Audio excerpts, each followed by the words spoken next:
Hello students, in this video we are going to discuss friction force.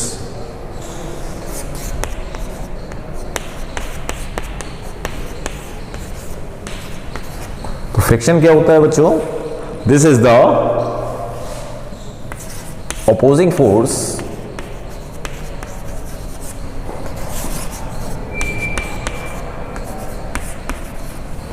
between the body. ठीक है, तो अगर हम लोग फ्रिक्शन की बात करें, so this is the opposing force between the contact surface when one body rolls और tends to do so on the surface of another body. ठीक है, समझे जरा इसको. मान के चले ये आपका कोई सरफेस और इस सरफेस की इरेगुलरिटी. ठीक है, सरफेस, ये सरफेस की इरेगुलरिटी. ठीक है, कोई भी पर्टिकुलर बॉडी इसके ऊपर रखी हुई है. ठीक है, इसको हम नाम बता देते हैं सरफेस ए, सरफेस बी. अगर इन पॉइंट्स की बारे में बात करें बच्चों, तो इसको बोला जाता है this is interlock.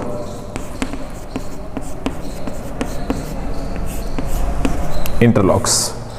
In interlocks के फंसने की वजह से, समझें, इस इंटरलॉक्स की फंसने की वजह से फ्रिक्शन प्रोड्यूस होता है. Got it? जब ये दोनों आपस में फंस जाते हैं, ठीक है, इस तरीके से देखें,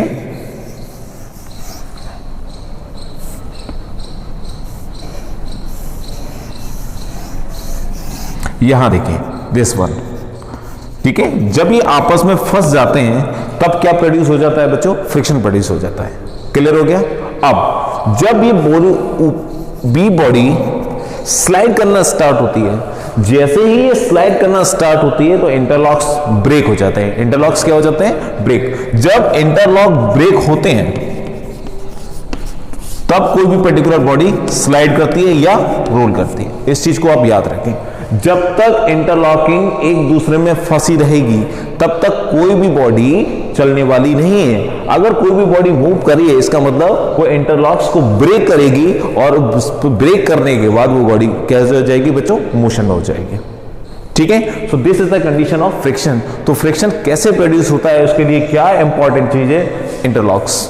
जब दो सरफेस आपस में अगर फ्रिक्शन प्रोड्यूस कर रहे हैं तो उसकी वजह है बच्चों ये इंटरलॉक्स. क्लियर? तो आप याद रखिएगा, friction is what? So this is the opposing force between the two contact bodies. Okay, तो किस तरीके से वर्क करती हैं हम लोग देख रहे हैं. That will be the condition. Clear हो गया? अब अगर मैं फ्रिक्शन के इंपॉर्टेंट पॉइंट्स के बारे में बात करूं तो देखते हैं हम लोग इसके इंपॉर्टेंट पॉइंट्स क्या क्या है. क्लियर? पॉइंट नंबर फर्स्ट देखें बच्चों. Friction force depend upon only on area covered by contact particle of contact surface. It does not depends on area covered by the body. इसका मतलब कि अगर कोई भी पर्टिकुलर बॉडी एक सरफेस पर रखी हुई है, इसको नाम दिए ए और ये आपका बी. ठीक है, इस पे कुछ मास है एम. अगर वो इसके सरफेस पर रखी हुई है तो इसके और इसके कांटेक्ट के बीच में जितनी भी इंटरलॉकिंग होंगी, याद रखिए, जितनी भी इंटरलॉकिंग होगी फ्रिक्शन फोर्स उस पर डिपेंड करेगा, ना कि जितना ये बॉडी एरिया कवर कर रही है उस पर. तो फ्रिक्शन फोर्स डिपेंड उस पर करता है covered by the body contact particle. ठीक है, तो फ्रिक्शन फोर्स किस पे डिपेंड करता है? Only on contact particle. ठीक है, वो डिपेंड इस पर नहीं करता कि वो कितना एरिया कवर्ड किए हुए. Then please find the gap. Okay, next है एक्सेप्ट स्टैटिक फ्रिक्शन, यानी कि स्टैटिक फ्रिक्शन को छोड़ के. अभी हम लोग इसके काइंड्स पढ़ेंगे फ्रिक्शन के, वहां वर्ड आएगा that is static friction. Static से आपको पता चल रहा हो कोई भी पर्टिकुलर बॉडी अगर एक सरफेस पर रुकी हुई है, that will be the condition of static friction. कह रहा है except static friction. Static friction को छोड़ के friction force directly proportional to the normal reaction. Friction force directly proportional to the normal reaction, यानी कि नॉर्मल रिएक्शन के directly proportional होता है. अब नॉर्मल रिएक्शन किस तरीके से हम लोग निकाल सकते हैं, आइए देखते हैं. मान के चलिए एक सरफेस, यहां एक आपका पर्टिकुलर ब्लॉक रखा हुआ है जिसका मास m है. ठीक है, तो इसका mg डाउनवर्ड और नॉर्मल रिएक्शन अपवर्ड। तो यहां पर नॉर्मल रिएक्शन हम लिख सकते हैं is equal to mg। Normal reaction किसके बराबर होगा? mg के बराबर होगा। और फ्रिक्शन फोर्स डायरेक्टली प्रोपोर्शनल होता है नॉर्मल रिएक्शन के, इसका मतलब फ्रिक्शन फोर्स भी डायरेक्टली प्रोपोर्शनल हो जाएगा किसके? mg के। क्यों? क्योंकि n बराबर क्या हो रहा है बच्चों? mg के बराबर। Got it? अगली कंडीशन, अगर हम इस ब्लॉक पर एक पुशिंग फोर्स लगाए, पुशिंग फोर्स लगाते हैं, ठीक है? तो पुशिंग फोर्स लगाने makes the two component vertical and horizontal with the angle of theta. So this is f cos theta and this is f sin theta. Normal reaction upward, mg downward. तो अगर मैं इसका normal reaction निकालूं तो normal reaction किसके बराबर आएगा? देखें, f sin थीटा की डायरेक्शन डाउनवर्ड यानी कि mg की डायरेक्शन में है। इसका मतलब यहां नॉर्मल रिएक्शन हम लिख सकते हैं is equal to mg plus of f sin theta, mg plus of f sin theta. Clear? क्यों? क्योंकि f sin थीटा और mg दोनों की सेम डायरेक्शन है और इसका नॉर्मल रिएक्शन अपोजिट डायरेक्शन में, तो n किसके बराबर हो जाएगा? f sin theta plus of mg। Clear हो गया?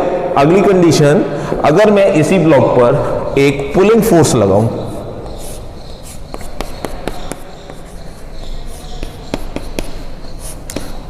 Angle theta and this one f sin theta and this one f cos theta, ये इसका नॉर्मल रिएक्शन और ये हो जाएगा बच्चों mg।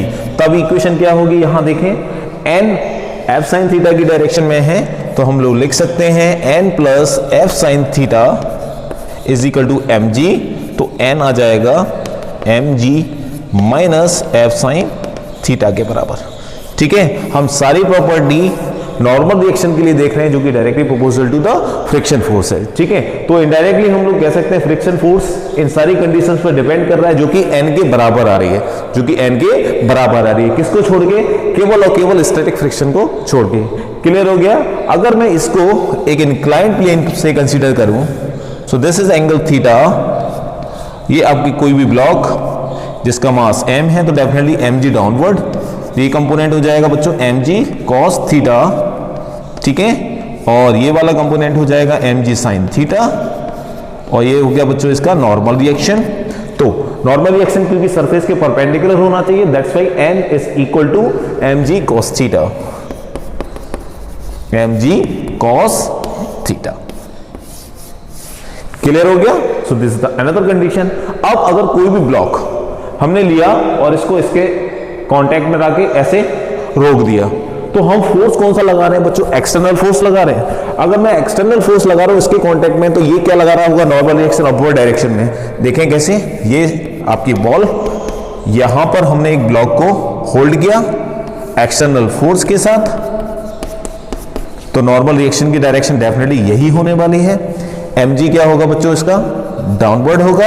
तो यहां नॉर्मल रिएक्शन इस कंडीशन में किसके बराबर होगा? एक्सटर्नल फोर्स के बराबर होगा।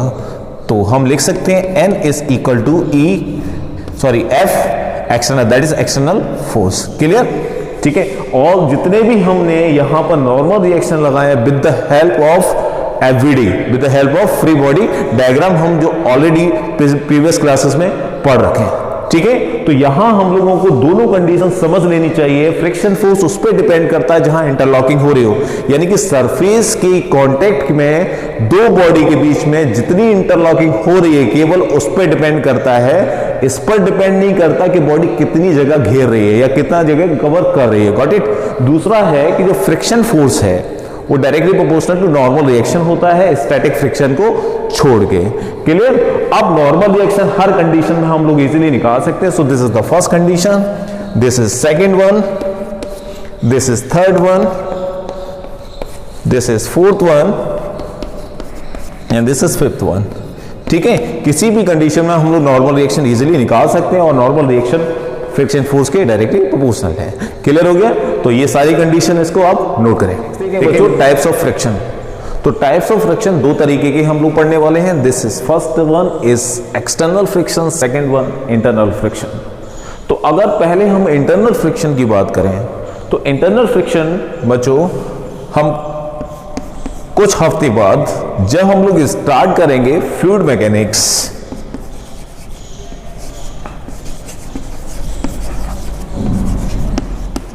उसमें हम लोग बात करेंगे बच्चों इंटरनल फ्रिक्शन की, फ्लूइड मैकेनिक्स में।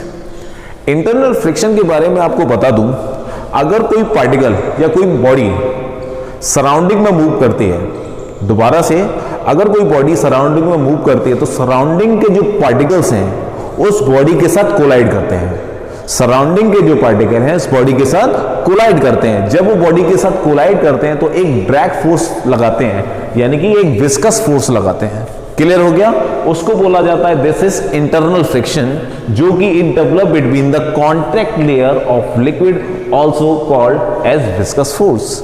Got it? तो इस चीज को आप समझ लीजिएगा, अगर कोई भी पर्टिकुलर पार्टिकल सराउंडिंग में मूव कर रहा है तो फ्लूइड के जो भी पार्टिकल्स हैं वो उस बॉडी के साथ कोलिजन करते हैं और बॉडी पर एक विस्कस फोर्स या ड्रैग फोर्स एक्ट करते हैं। ठीक है, तो ये हम लोग पढ़ेंगे बच्चों फ्लूइड मैकेनिक्स में। अब बात करते हैं बच्चों एक्सटर्नल फ्रिक्शन की। तो एक्सटर्नल फ्रिक्शन क्या है बच्चों? It develop between the contact surface of the two bodies. अब अगर मैं बात करूं एक्सटर्नल फ्रिक्शन की, तो एक्सटर्नल फ्रिक्शन को हम लोग डिवाइड करेंगे in the sense of rolling friction,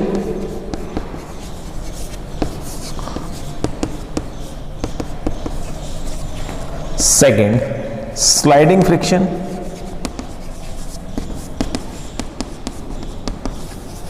ठीक है, sliding friction, rolling friction. Rolling friction जैसे कि इसके नाम से पता चल रहा होगा, अगर कोई भी बॉडी एक कांटेक्ट सरफेस पर रोल कर रही है, ठीक है, तब क्या होगा बच्चों? रोलिंग फ्रिक्शन होगा। इसमें आप याद रखिएगा डिफॉर्मेशन होता है, तो हम लिख सकते हैं due to deformation of the material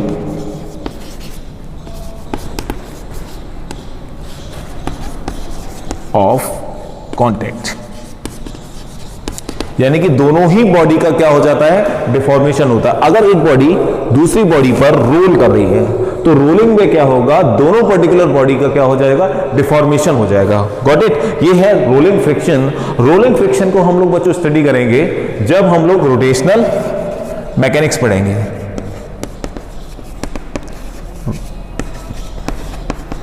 rotational motion. Clear? अगर मैं स्लाइडिंग फ्रिक्शन की बात करूं तो स्लाइडिंग फ्रिक्शन को लिख सकते हैं it is the tendency of, it has the tendency of relative motion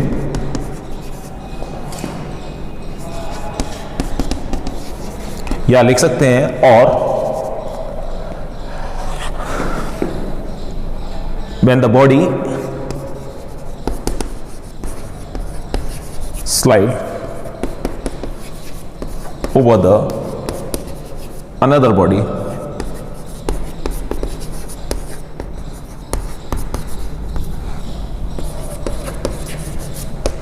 ठीक है। सो this is what? This is sliding friction. Got it? अब स्लाइडिंग फ्रिक्शन कब होता है? ये मैंने अभी बताया था आपको, जब इंटरलॉकिंग ब्रेक हो जाती है। इंटरलॉक्स के आपस में फंसने की वजह से फ्रिक्शन एक्ट करता है, लेकिन जब इंटरलॉकिंग ब्रेक हो जाती है तो बॉडी क्या करने लगती है? स्लाइड होना स्टार्ट हो जाती है। Clear? So this is sliding friction. अब इस चैप्टर में हम केवल स्लाइडिंग फ्रिक्शन और उसकी प्रॉपर्टीज हम लोग डिस्कस करने वाले हैं, जो कि फर्स्ट होगी स्टैटिक फ्रिक्शन, सेकंड होगी का आपका लिमिटिंग फ्रिक्शन और थर्ड वन काइनेटिक फ्रिक्शन। तो वन बाय वन हम लोग स्लाइडिंग फ्रिक्शन को डिवाइड कर लेते हैं इन तीनों टाइप्स में। ठीक है, उससे पहले इसको आप नोट करें। सबसे पहले हम लोग बात करते हैं बच्चों स्टैटिक फ्रिक्शन की।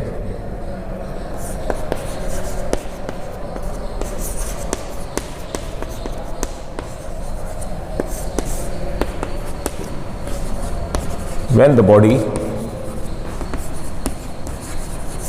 is at rest, but it has sliding tendency,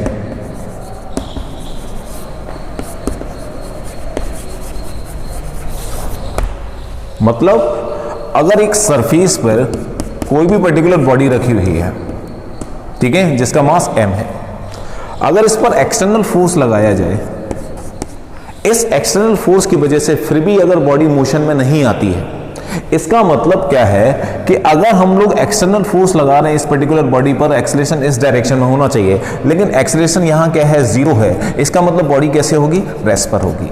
हम ये कह सकते हैं कि एक्सटर्नल फोर्स लग रहा है जितना इसके पास, उतना ही ये फ्रिक्शन फोर्स लगा रहा होगा, तभी पर्टिकुलर बॉडी आपकी मूव नहीं कर रही है। यानी कि मैं स्टैटिक फ्रिक्शन की बात करूं तो स्टैटिक फ्रिक्शन में जो आपका फ्रिक्शन फोर्स है, दैट इज स्टैटिक फ्रिक्शन, वो इस पर्टिकुलर फोर्स को बैलेंस करने का काम कर रहा है। क्या कर रहा है बच्चों, बैलेंस कर रहा है। तो ये आपका स्टैटिक फ्रिक्शन एक्सटर्नल फ्रिक्शन को बैलेंस कर रहा है। Got it. अगर बैलेंस नहीं करता तो ये बॉडी मूव करने लगती। तो स्टैटिक फ्रिक्शन को इजीली डिफाइन कर सकते हैं कि जब हम लोग इस पर एक्सटर्नल फोर्स लगाएं फिर भी अगर बॉडी मूव ना करे तो इसका मतलब इसका जो स्टैटिक फ्रिक्शन है वो एक्सटर्नल फोर्स को क्या कर रहा है बच्चों, बैलेंस कर रहा है, जिसकी वजह से आपकी पर्टिकुलर बॉडी मूव नहीं कर रही है। क्लियर हो गया। सेकेंड होता है बच्चों लिमिटिंग फ्रिक्शन।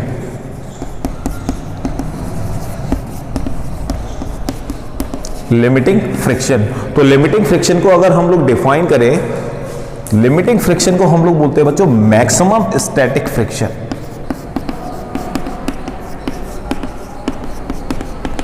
कैसे डिफाइन कर सकते हैं, this is maximum static friction.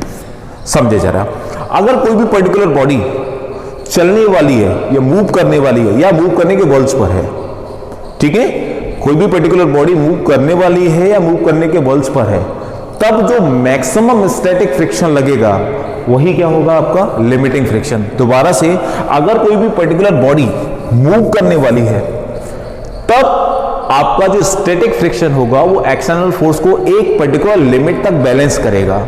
उसके बाद इंटरलॉकिंग ब्रेक होंगी और बॉडी मूव करना स्टार्ट कर जाएगी, ठीक है। और वो मैक्सिमम स्टैटिक फ्रिक्शन को ही हम लोग क्या बोलेंगे, लिमिटिंग फ्रिक्शन। दोबारा से, इसने इस पर फोर्स लगाया, एक सर्टेन लिमिट तक ये स्टैटिक फ्रिक्शन अपना मैक्सिमम स्टैटिक फ्रिक्शन लगाएगा, जो कि इस फोर्स को क्या करेगा, बैलेंस करेगा एक सर्टेन लिमिट तक, ठीक है।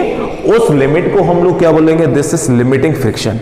उसके बाद बॉडी क्या हो जाएगी, चलना स्टार्ट हो जाएगी। When the body is sliding,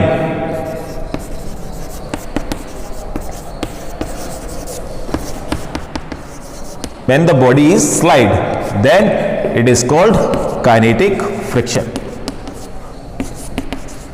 kinetic friction. Clear हो गया। आप दोबारा से समझें, स्टैटिक फ्रिक्शन, अगर कोई पर्टिकुलर बॉडी रेस्ट पर है लेकिन उसके पास एक स्लाइडिंग टेंडेंसी है तो वो किसको रिप्रेजेंट करता है, स्टैटिक फ्रिक्शन को। स्टैटिक फ्रिक्शन हमेशा एक्सटर्नल फोर्स को बैलेंस करता है, पहली कंडीशन। दूसरी कंडीशन, अगर इस पर एक्सटर्नल फोर्स लग रहा है तो एक सर्टेन लिमिट तक जो आपका स्टैटिक फ्रिक्शन है वो मैक्सिमम स्टैटिक फ्रिक्शन लगाएगा। उसके बाद पर्टिकुलर बॉडी स्लाइड करना स्टार्ट हो जाएगी। अगर उस मैक्सिमम स्टैटिक फ्रिक्शन की बात करें, इट्स कॉल्ड लिमिटिंग फ्रिक्शन, क्योंकि वो एक सर्टेन लिमिट तक किसी भी पर्टिकुलर बॉडी पर वो फोर्स लगा रहा है, यानी कि लिमिटिंग फ्रिक्शन तक फोर्स जो है वो बैलेंस हो रहा है। आफ्टर लिमिटिंग फ्रिक्शन बॉडी क्या हो जाएगी, स्लाइड करना स्टार्ट हो जाएगी, जिसको हम लोग बोलेंगे काइनेटिक फ्रिक्शन। क्लियर हो गया। तो ये तीनों types, static friction, limiting friction, kinetic friction, आपने याद होना चाहिए। क्लियर हो गया। अच्छा, अब यहां एक और इंपॉर्टेंट चीज कि अगर मैं स्टैटिक फ्रिक्शन या मैक्सिमम स्टैटिक फ्रिक्शन से काइनेटिक फ्रिक्शन को कंपेयर करूं, तो यहां पर जब पर्टिकुलर बॉडी स्लाइड करना स्टार्ट हो जा रही है, जिसको हम लोग काइनेटिक फ्रिक्शन बोल रहे हैं, तो यहां पर एफएस कन्वर्ट हो जाता है बच्चों एफ के में। के stand for kinetic energy, so sorry kinetic friction. Clear हो गया। तो स्टैटिक फ्रिक्शन कहां कन्वर्ट हो जाएगा, काइनेटिक फ्रिक्शन में। अगर मैं मैक्सिमम फ्रिक्शन या मैक्सिमम स्टैटिक फ्रिक्शन और काइनेटिक फ्रिक्शन में रिलेशन की बात करूं, तो अगर कोई भी पर्टिकुलर बॉडी मूव करना स्टार्ट कर रही है तब क्या होगा, काइनेटिक फ्रिक्शन। तो याद रखिएगा, हमेशा maximum static friction kinetic friction से बड़ा होने वाला है, ठीक है। अगर कोई भी पर्टिकुलर बॉडी मूव कर रही है तो उसके पास काइनेटिक फ्रिक्शन तो है, लेकिन स्टैटिक फ्रिक्शन यानी मैक्सिमम स्टैटिक फ्रिक्शन की जो वैल्यू है वो हमेशा इससे कैसी होगी, बड़ी होगी। ठीक है, so these are the conditions जो आपको फॉलो करनी है, आपको अच्छे से इसको एनालाइज करना है। क्लियर हो गया? तो ये आपकी कंडीशंस, इसको स्टडी करें, ये आपकी बेसिक नॉलेज है रिलेटेड टू द फ्रिक्शन।